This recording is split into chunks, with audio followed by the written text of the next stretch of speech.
तो shuttle train कितना ज़रूरी है मृत्युंजय जी हजारीबाग और रांची के लिए? शटल ट्रेन का मतलब होता है कि जो कम टाइम मिले और दो शहरों के बीच लोकल कनेक्टिविटी दे, जिसमें सारे जनरल कोचेस हो और वो लोकल आदमियों के लिए हो। जैसे कि अभी यहाँ से हजारीबाग से रांची का जो बस का किराया है वो लगभग 150 से 200 रुपये है नॉन एसी का। अगर वही पैसेंजर ट्रेन का किराया है 30 से 40 रुपये। अगर मेमो ट्रेन चले जो शटल ट्रेन जिसको बोलते हैं, तो आप मान के चलिए कितने गुना का इजाफा। अगर इस लाइन से एक बाई वीकली ट्रेन मिल जाए बेंगलोर के लिए, तो हमारे 3 ज़िले और एक रांची मान के 4 ज़िले कनेक्ट हो जाएंगे, वो भी 4 शहर से। एक अगर पेरम्बूर होके चले तो चेन्नई से कनेक्ट हो जाएंगे, काटपाड़ी बीच में पड़ेगा, उसमें आप वेलोर से इलाज करा सकते हैं, तिरुपति पड़ेगा, उसमें आप तिरुमला का दर्शन कर सकते हैं। और बेंगलोर जो अपना सिलिकॉन वैली है उसमें IT प्रोफेशनल हो गया, कामगार हो गया, मजदूर वर्ग हो गया, जो सारे वर्ग है वो कनेक्टेड हो जाएंगे ट्रेन से, जो अभी ब्रेक जर्नी करने के लिए करना पड़ता है उन करना लोगों को। पड़ता है लोगों को। देखिए हजारीबाग के नमस्कार, मैं हूँ सूरज, हमारे साथ हैं मृत्युंजय गुप्ता जी, और ये झारखंड रेल यूजर ग्रुप से हैं। अगर सोशल मीडिया में आप सक्रिय होंगे तो इन्हें देखते होंगे, और इस तरह की पूरी टीम है और देश भर में लोग हैं, और बेंगलोर में भी बहुत सारे लोग हैं अलग अलग संस्थानों में। तो और झारखंड के रेल के मुद्दों को लेकर बड़ा ये इन्होंने बहुत ही प्रमुखता से बातें उठाई हैं, और उसका समाधान भी निकल कर सामने आता रहा है। बहुत सारे काम हुए, आप हजारीबाग टाउन स्टेशन में भी देखते होंगे, तो ये लोग लगातार ट्वीट वगैरह करते हैं। अभी आप अंडरपास का मामला देखते हो या फिर सड़क का मामला देखते हो, तो बहुत सारी चीज़ों में समाधान। हजारीबाग की मैं बात कर रहा हूँ, ऐसे पूरे खासकर चक्रधरपुर रेल डिवीज़न में बड़ी प्रमुखता से बात उठती है। धनबाद की बात करें तो इस तरह से 2 प्रमुख जो डिवीज़न है वहाँ, तो मृत्युंजय जी से जानना चाहेंगे। हजारीबाग आए हैं तो आज बातचीत पूरी तरह से फोकस रखते हैं हजारीबाग पर। एक बड़ी खुशी की बात है कि एक शटल ट्रेन का प्रस्ताव आया है, तो शटल ट्रेन कितना ज़रूरी है मृत्युंजय जी हजारीबाग और रांची के लिए? शटल ट्रेन का मतलब होता है कि जो कम टाइम मिले और दो शहरों के बीच लोकल कनेक्टिविटी दे, जिसमें सारे जनरल कोचेस हो और वो लोकल आदमियों के लिए हो। जैसे कि अभी यहाँ से हजारीबाग से रांची का जो बस का किराया है वो लगभग 150 से 200 रुपये है नॉन एसी का। अगर वही पैसेंजर ट्रेन का किराया है 30 से 40 रुपये। अगर मेमो ट्रेन चले जो शटल ट्रेन जिसको बोलते हैं, तो आप मान के चलिए कितने गुना का कमी हो जाएगा किराए में।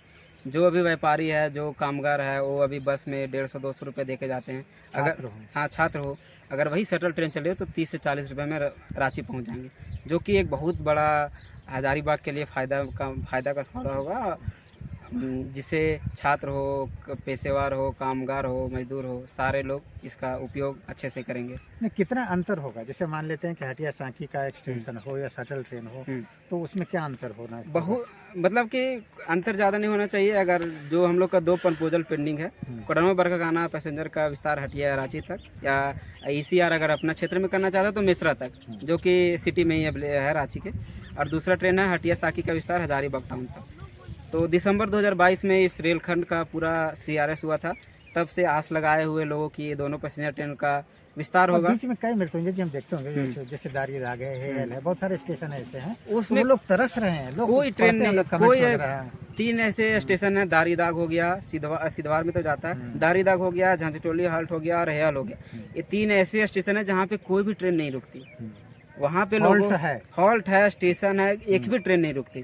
ट्रेन सीटी मार के चिढ़ा के चल जाती है। लोगों को बड़ा अफसोस लगता है कि सपना देखे थे वो पूरा नहीं। आज से नहीं, 1999 से प्रोजेक्ट चल रहा है, तब से सपना देखते देखते बड़े हो गए कि आज ट्रेन चलेगा, कल ट्रेन चलेगा, और लाइन बंद जाने के बाद भी ट्रेन नहीं चल रहा है। ये तो बहुत शर्मनाक की बात है। आमतौर पर जैसे मेरा अपना अनुभव कहता है मृत्युंजय जी कि जैसे जब कोई लाइन कंप्लीट होता था तो एक पैसेंजर ट्रेन तो जरूर चलती थी। देखिए सारे, अगर एक हम लोग हिस्ट्री देखें रेल का, तो जब भी कोई लाइन इनॉग्रेट होती है तो पैसेंजर ट्रेन से इनॉग्रेट होती है। जैसे कि यहाँ पहला सेक्शन हुआ था कोडरमा से हजारीबाग, तो यहाँ एक डेमू ट्रेन चली थी और फिर उसको पैसेंजर में कन्वर्ट कर दिया, और जब बरकाकाना सेक्शन हुआ तो ये पैसेंजर ट्रेन को एक्सटेंड किया गया बरकाकाना तक। लेकिन इसके केस में क्या हुआ, जो सिद्धवार से साकी का रेलखंड खुला 20 दिसंबर 2022 को CRS हुआ, उसमें क्या हुआ, इसका इनॉग्रेशन हुआ वंदे भारत से। वंदे भारत पूरा चहक महक के साथ इनॉग्रेशन हुआ कि सेमी स्पीड ट्रेन है, ये है वो है, पर वो तो ठीक है, पर आम जनता के लिए क्या होगा, इस पैसेंजर ट्रेन का एक्सटेंशन नहीं दिया गया, जो एक मूल हक होता है किसी भी स्टेशन का, किसी भी यात्री का, कि पहले सबसे पहले पैसेंजर ट्रेन का एक्सटेंशन हो। अभी भी जितने लाइन खुलते हैं सबसे पहले पैसेंजर ट्रेन का एक्सटेंशन होता है, या 2 पैसेंजर ट्रेन दिए जाते हैं, एक शाम में एक सुबह में। लेकिन इस लाइन का किस्मत खराब है, या बदकिस्मती बोले तो इसका इनॉग्रेशन वंदे भारत के साथ हुआ और पैसेंजर ट्रेन उसके छाँव में दब गया। कोडरमा से रांची तक 25 से 26 एग्जैक्टली अभी दिमाग में बात नहीं आ रही है, हॉल्ट स्टेशन है।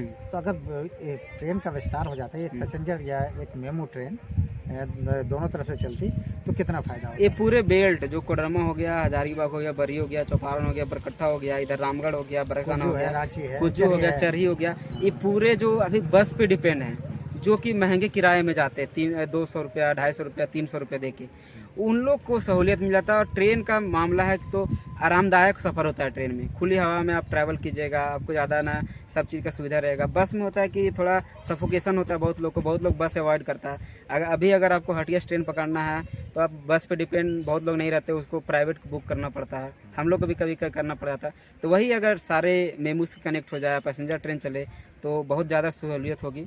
मतलब 4-5 जिला है, रामगढ़, कोडरमा, हजारीबाग, रांची। इसका पूरा फायदा था। बातचीत बहुत ज़्यादा लंबा नहीं करेंगे, लेकिन संक्षिप्त में 2-3 बातें और जानना चाहेंगे। जैसे कि न्यूनतम हजारीबाग की ज़रूरत को क्या देखते हैं? न्यूनतम पहले कि हमारे जो 3 मुख्य शहर है, टाटा, रांची और धनबाद, इससे इंटरसिटी के माध्यम से कनेक्ट होना चाहिए। दूसरा हो गया कि लंबी दूरी की ट्रेन जो मेट्रो सिटीज है, जैसे कोलकाता हो गया, अपना दिल्ली हो गया, बेंगलोर हो गया, चेन्नई हो गया, ये 4-5 शहर एकदम मस्ट है कनेक्ट होना। जैसे मुंबई तो कनेक्ट है, मुंबई कनेक्ट है, तो उसमें क्या आगे कैसे? उसका मुंबई का है कि अभी उसका 100% ज़्यादा बुकिंग चल रहा है, आपको रिग्रेट मिलेगा। आप सीट नहीं, ये 2 महीना पहले बुक नहीं किए तो फुल हो जाएगा, तो उसका फिर हम लोग बढ़ा सकते हैं 2 या 3। हाँ, 2 या 3 दिन का 3 दिन कर सकते हैं, जिससे सहूलियत हो कि कोडरमा और हजारीबाग बहुत ज़्यादा बोर्डिंग देता है उसमें। अच्छा, बेंगलोर की बात जब करते हैं, बहुत सारे लोग बेंगलोर से कनेक्ट है या दक्षिण भारत से, तो उसके लिए क्या विकल्प हो सकता है? बेंगलोर IT हब है इंडिया का, तो जितने भी इंजीनियर्स होंगे, सारे IT नॉन IT पीपल होंगे जो पढ़े होंगे कहीं से भी, लेकिन काम उन लोग को अधिकतर बेंगलोर या हैदराबाद में मिलता होगा। तो यही है कि अभी एक भी ट्रेन कनेक्ट नहीं है, ना कोडरमा से है, ना हजारीबाग से है, ना बरकाना से। तो अगर इस लाइन से एक बाई वीकली ट्रेन मिल जाए बेंगलोर के लिए, तो हमारे 3 जिले और एक रांची मान के 4 जिले कनेक्ट हो जाएंगे, वो भी 4 शहर से। एक अगर पेरम्बूर होके चले तो चेन्नई से कनेक्ट हो जाएंगे, काटपाड़ी बीच में पड़ेगा, उसमें आप वेलोर से इलाज करा सकते हैं, तिरुपति पड़ेगा, उसमें आप तिरुमला का दर्शन कर सकते हैं। और बेंगलोर जो अपना सिलिकॉन वैली है, उसमें IT प्रोफेशनल हो गया, कामगार हो गया, मजदूर वर्ग हो गया, जो सारे वर्ग है वो कनेक्टेड हो जाएंगे ट्रेन से, जो अभी ब्रेक जर्नी करने के लिए करना पड़ता है लोगों को। देखिए, हजारीबाग की जो ज़रूरत है, बहुत बड़ी ज़रूरत है, जितना बड़ा शहर है उस अनुपात में सुविधाएं नहीं है। और निश्चित रूप से जैसे कोच मेंटेनेंस डिपो बन रहा है, तो इसका आने वाले दिनों में फ़ायदा मिलेगा, निश्चित रूप से फ़ायदा मिलेगा। और जैसे देख रहे थे कि राजधानी की भी बात हुई थी, राजधानी एक्सप्रेस इधर से 2 दिन चलने की बात हो रही थी, तो आने वाले दिनों में लगता है कि कुछ शुभ संकेत, जिस तरह से कोच मेंटेनेंस डिपो के कार्य को देखते हुए लगता है कि अच्छा काम हो रहा है, तो आने वाले दिनों में निश्चित रूप से कुछ अच्छी खबरें हजारीबाग के लोगों को मिल सकती है। मृत्युंजय जी, बातचीत आपका बहुत बहुत धन्यवाद। बहुत धन्यवाद।